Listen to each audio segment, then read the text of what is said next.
found that as I sat there, I would leave my body and fly like a bird over the terrain of the land towards that beautiful mountain and soar around the mountaintop. I could look down on the scraggly trees growing on the very top, these ravens nesting. I had this wonderful bird's eye view of the mountaintop. Hi, my name's Pamela Nance, and I am very honored to be with you today. Thank you for watching and listening to my story. I have been greatly honored throughout my life with many, many high levels of conscious altering experiences, as well as spiritually transformative experiences. But today I'll just talk about two near-death experiences that I've had. The first experience was a few weeks before my 6th birthday. I came down with a really severe case of red measles. And during that time period, there was no vaccination for measles. So once the virus began in the population, it could become extremely virulent. And unfortunately for me, I had a poor immune system and I contracted a severe case. The theory or the thinking of the doctors at that point was just to keep the child comfortable and to be aware of any secondary bacterial infections that might occur. So there was really no treatment, just keep the child comfortable. And so my parents took me into their bedroom to sit vigil during the first 72 hours of the illness. I had an extremely high temperature, a really bad cough, just was extremely ill.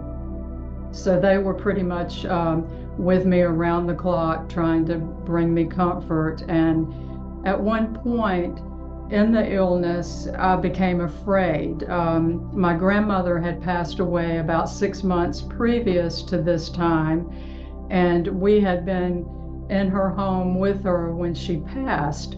So even though I was a very young child, I was aware of death and what that meant. And I became afraid that I was dying. And I managed to ask my dad, am I dying? And he lifted me up and hugged me and assured me, no, you're not dying. And I remember him laying me back on the pillow, and I closed my eyes. And then I opened my eyes, and as I did, the ceiling of their bedroom disappeared. I could see the blue sky, the fluffy white clouds, the entire room had disappeared. And from out of these clouds and this blue sky, a hand reached down and a portion of an arm. And I remember taking that hand and just flying like at a very high rate of speed through the clouds, holding on tightly to this hand. And we went faster and faster and entered this really brilliant white light. And I felt myself being sort of placed down onto a solid surface. I assumed it was the ground. And as this bright, brilliant white light dissipated, I could see that I was holding the hand of what I would describe as a being of light. And I say it's a he because I felt a male presence, and I could see a masculine face through this brilliant white light, but he was just surrounded and just a brilliant light that was almost blinding. And that sort of dissipated as my eyes adjusted, and he waved his hand. He was still holding me by one hand, and he waved with his other hand to follow this path. And so we walked forward through a stone wall into an ancient village. And there were really neatly constructed stone and what appeared to be adobe type houses along a central path, and each house had a little wooden fence with beautiful flowers growing, and there were families in the yard tending the flowers. And these people were like olive-skinned people. They were darker than me. And as we walked along, I made eye contact with one particular family and with a little girl, and our eyes locked, and I felt like I knew these people, that, there was such love coming from them that they felt like family members. And another thing that was just so incredible about this experience was the vibrancy of all the colors around me, the flowers growing in the garden, the little patches of green grass that they each had around their homes. And off in the distance, I could see like sheep grazing on these beautiful green hills, and the entire village surrounded by a really neatly constructed stone wall, and the sky just as blue could be. Everything was so intensely bright and beautiful, and such a wonderful connection with these people. And I looked at the being of light. I looked into his face, and at that moment I knew that these people had at one time been my family, that I was somehow connected to them. And he nodded his head. And as soon as he nodded his head and affirmed what I was thinking, I was back in my parents' bed. And it was like I was waking up. I opened my eyes, and my parents started crying, because evidently they could not awaken me. They did not realize that I was off on this wonderful journey with this being of light. But it became apparent over the next several days that I had been changed by this experience. As part of my recovery, my parents would take me out back of my home, and there was a nice little hill out back with a wonderful view of a mountain off in the distance. And this mountain was very sacred to the indigenous tribes of the area, and had been for most likely thousands of years. This would have been the Sora Native Americans and perhaps Cherokee at one time. But we had just this wonderful view of the mountain, and they would sit me in my little rocking chair, and they sat on either side, wrapped me in a quilt. It was early fall, but still warm for that time of the year. But they wrapped me in a quilt, and I was quite comfortable, and I would just fixate on this mountain off in a distance. And if any of you have had a dream, a flying dream, this is what happened to me. I found that as I sat there, I would leave my body and fly like a bird over the terrain of the land towards that beautiful mountain, and soar around the mountaintop. I could look down on the scraggly trees growing on the very top, these ravens nesting. I had this wonderful bird's eye view of the mountaintop. And then I would turn and fly back towards home, gliding over the lay of the land. And when I would open my eyes, I was back in my little rocking chair, and I would look at, my parents on either side of me, and they were just chatting away, unaware that anything had occurred. So this happened as long as they would sit me out back. And then I found that I was able to continue to leave my body in that manner on my own for about 4 years, from about the age of right at 6 years old till almost 10. So maybe 5 to 9, 6 to 10 years of age, in that range. Fortunately for me, my mother was 1/4 Cherokee Indian. My great-great-grandmother was full-blooded Indian. So I come from a long line, maternal bloodline of healers, midwives, root doctors, psychics. So those types of things were freely discussed in my family. And I confided in my mother about what had happened to me in the bed when I had the measles and how I was able to leave my body. And she believed me because that's just how we thought. We were spiritual, not religious necessarily, but very spiritually oriented just because of these traditions that have been passed down through the indigenous bloodline. And so she just said, I believe you, but these are things that you might not should talk about outside the home because not everyone believes the way we do. And so over time, I found that I was able to see the energy around things, particularly animals and plants, sometimes with people. But at that point in my life, I could see the aura around plants and animals. So I gained a little bit of a reputation in my family and in my close neighborhood of being able to lay on hands. And laying on hands is sort of a Southern tradition of healing. And it really was focused intention on my part to make these like sickly plants thrive, and animals that appeared to be unwell, I could hold them and just through sheer intention over time make a difference in how they felt. There weren't any like miraculous healings of things being near death, but injuries and just not feeling well, those types of subtleties. But as I grew older, these abilities became stronger.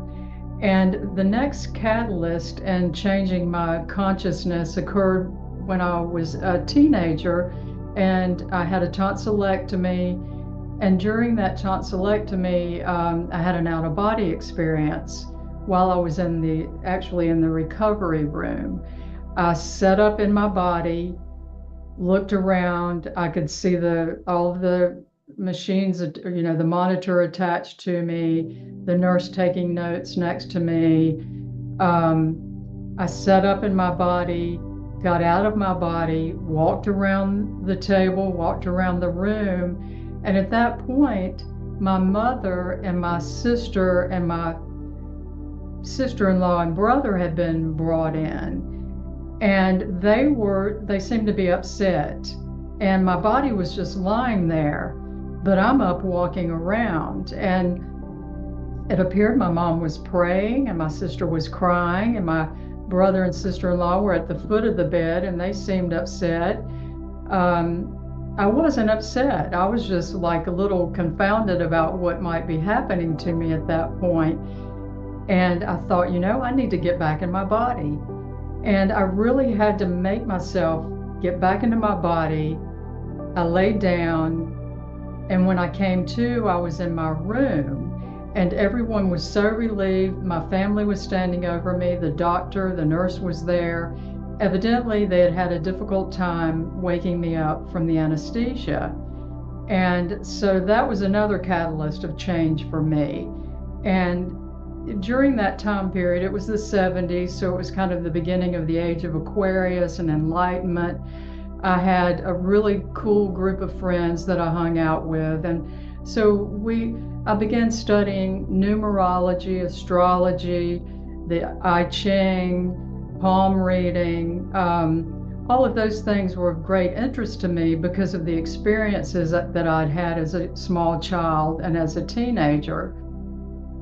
And as I became an adult, I became more aware of other people, Edgar Cayce, those types of folks, and was very interested in the history of the planet, indigenous cultures because of their spiritual belief systems, not necessarily being along the traditional religious tracks.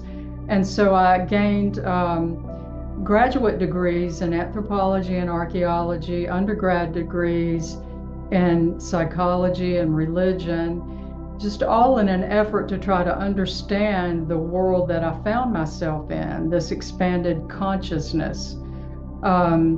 And saw that it went back throughout the ages, that, people have been studying and wondering about spiritualism and consciousness for millennia.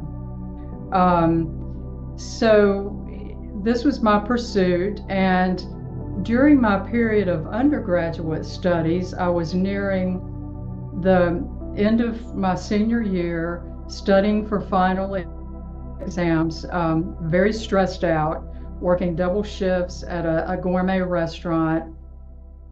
It was a very intense period of time. I'd had a history of ulcers, and my ulcer during that time was just absolutely killing me.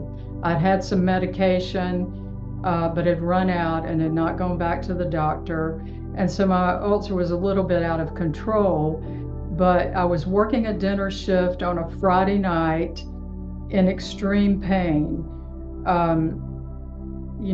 I just could barely get through the evening shift when I felt this slight pop in my stomach, and the pain miraculously disappeared. And I was so happy because I could finish out my shift and was no longer just doubled over in this gut-wrenching pain. The next morning I woke up. I felt like I had a little bit of a stomach bug, but just kind of blew it off, went on with my day. That evening I felt a little worse, a little more nauseous, but my husband and I had planned a really nice dinner out that evening at a gourmet restaurant. And I didn't want to give that up because finally I was on the receiving end, not necessarily on the being a waitress. And I was really looking forward to the dinner. So we went out, had a really nice meal, although I had developed at that point an extremely bad headache. Came home and I immediately got sick. And there appeared to be blood in what came up. So I called my husband in, asked him to look, but we both recalled that I'd had red wine with dinner and also some cherry sauce on my entree, and we just kind of blew it off as it being potentially blood. So we went to bed. The next morning he got up around 6:30 to go to a flea market, and when I awoke I had planned to go with him, but my head was throbbing and I was so extremely thirsty. I just wanted a big glass of soda on ice. And so I declined going to the flea market, and he went downstairs. I got up and I yelled down for him to bring back a soda. That was something we didn't keep in the house routinely. I said, bring back a soda. I'm really thirsty. I turned to go into the bathroom, and that's the last thing I remembered. Fortunately, he heard me collapse, ran upstairs, found me wedged between the commode and the bathroom wall. I was not breathing. My eyes were like rolled back or fixed or whatever. He picked me up, carried me to the bed, and began CPR. Well, I was gone. I was out of there, but I didn't go through a tunnel. I didn't see a bright light. I didn't see deceased relatives or friends. I found myself standing on the edge of a snow-capped mountain. And off in the distance, there was another snow-capped mountain across this huge green valley. Off in the distance, a beautiful, huge range of mountains covered in snow. And I looked down and I'm standing on a mountain range in the snow. And I looked back at this beautiful green valley, and in the center was one giant tree. And at that moment, I knew it was the tree of life. That was my first thought. I'm looking at the tree of life. That just came into my head. And as soon as I had that thought, I was under the tree. And it was like a biblical scene of animals, or a scene from Bambi. There were no people there. There were only animals, birds singing, little animals chirping, and squirrels and chipmunks and rabbits. There were elephants and lions. Every animal that you could possibly think of was under that tree. And suddenly, from amidst those animals came my Rottweiler, Holly, who had passed away that Thursday before this experience. So I felt the little pop in my stomach on a Friday night. Well, she had passed away that Thursday night, and I had been with her. She had been ill, and we chose to keep her at home. She passed away about 2 o'clock in the morning at the age of 14. Well, from amidst these animals came Holly, but she was only like about 1 or 2 years old. She looked like she did, in her youth, and she was shiny and healthy, and just wiggling her little body, and just so happy to see me. And I fell on my knees and I grabbed her head, and I was crying, and she's licking my face, and I could feel her body, and it was so real. She was there, she was with me. And I'm just taking in this whole scene, this beautiful scene with this incredibly blue sky and this beautiful tree and all of these animals. But off in the distance, I could hear my name being called. And it was my husband calling me over and over and over. And it was starting to irritate me. But at one point, I thought, he sounds really frantic. I need to listen. And as I did, I swooshed back up and I opened my eyes, and he said, "Don't move. The ambulance is on the way." And at that point, I had like a split in my consciousness. I was still in my body. I could see him over me, but I was also across the room in the corner looking down on this scene. And I heard the paramedics arrive. I saw them come up the steps, up the stairs to the second floor bedroom, enter. They started working on my body. I'm also in my body. I can feel this happening, but I'm watching this scene. I see them take me out, put me in the ambulance. I followed myself to the hospital. I could see myself in the ER, but I'm also in my body. It's difficult to describe the way that felt, the split of consciousness, but I was in two places at once. I saw them working on me, and at one point, I completely left my body and was no longer feeling what they were doing. And at that point, I could observe from the corner of the room at the ceiling that they were quite frantic, and bells were going off, and they were elevating my feet and doing, working on my body. And then I felt this split of consciousness again. I'm back in my body. And that kept occurring for some time. I did see them move me into a room that appeared to be the intensive care unit. And then I completely left my body and felt myself leaving the room, fading away, and again going through space and time, just faster and faster. And I sort of just kind of, I don't know, landed like in this green garden, this beautiful garden with lush green grass. I looked down, and the grass is so thick and so indescribably green. And surrounding the garden were beautiful trees and flowers, and a garden bench, and a pool of water that just looked shimmery and energetic. And at one point, I decided to get into the water, and it felt like it was vibrating and energizing me. And I'm not sure how long I stayed in that water, but it almost felt healing. I left the water, was walking through the garden, and came upon that bench that I'd seen when I initially arrived.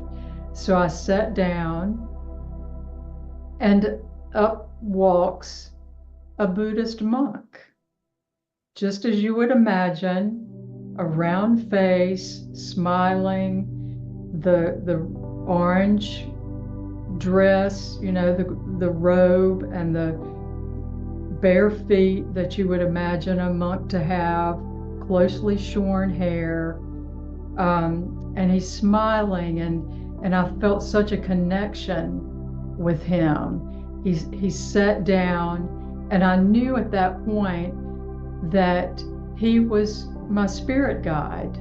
He was a guide in this garden, and he communicated to me that I was there for rest and rejuvenation, that this was not a final stop for me, that this is a place that I needed to come to be healed. But he also communicated to me that this is also where I come in my life between lives. First to rest, rejuvenate, and then to move on when I leave each lifetime. And he showed me a scene.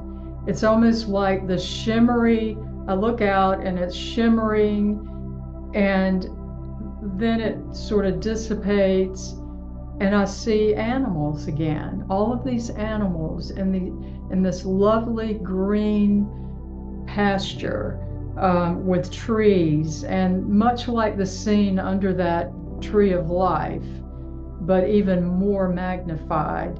And he communicated that in my life between lives, one of my roles after I leave this garden of rest and rejuvenation is as an animal caregiver. I help take care of the animals on the other side. And this made perfect sense to me because as a young child, I had that natural draw to heal animals, and was, I've always been such an animal lover, and so it made total sense that is one of my roles when I'm in my life between lives. And it felt as though I was there not that long, for a short period of time.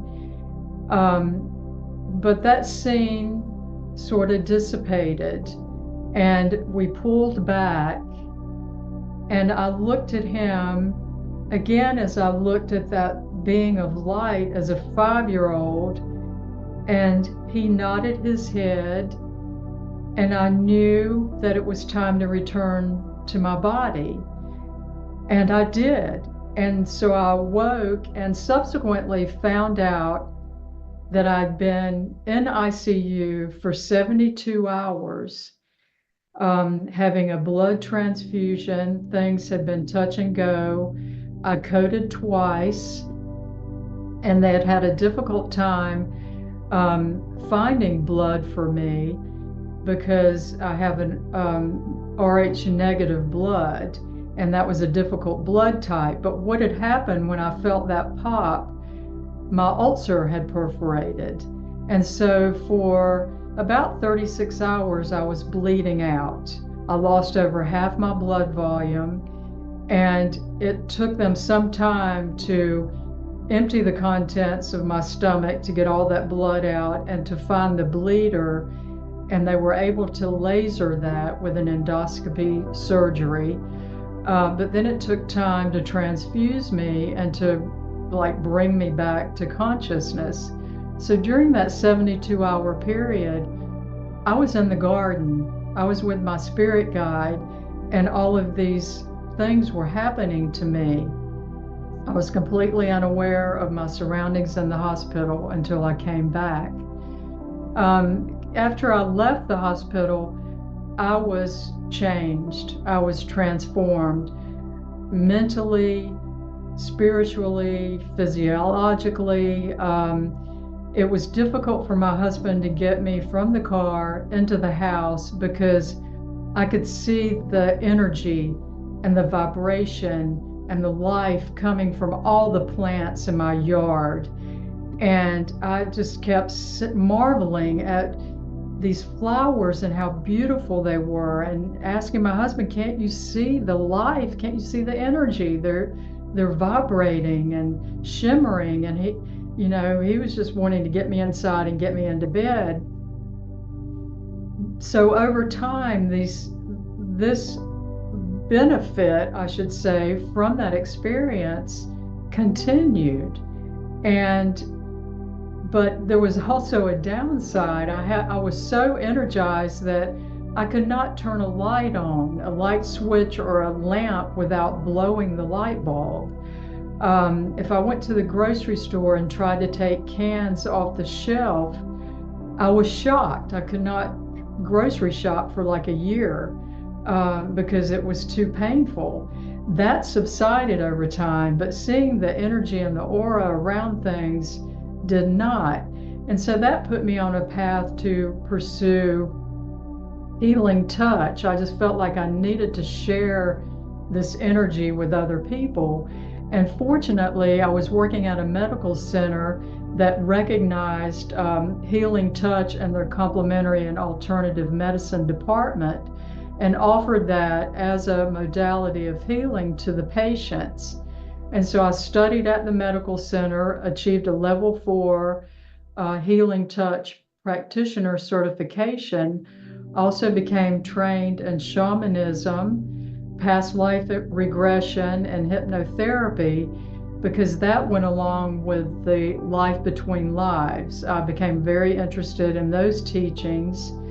And so I pursued all of these modalities that I could possibly get my hands on, just to be able to share, this heightened consciousness and energetic vibration with other people. I was never given any type of direct message from the other side that this was what I was supposed to do. I just felt this calling.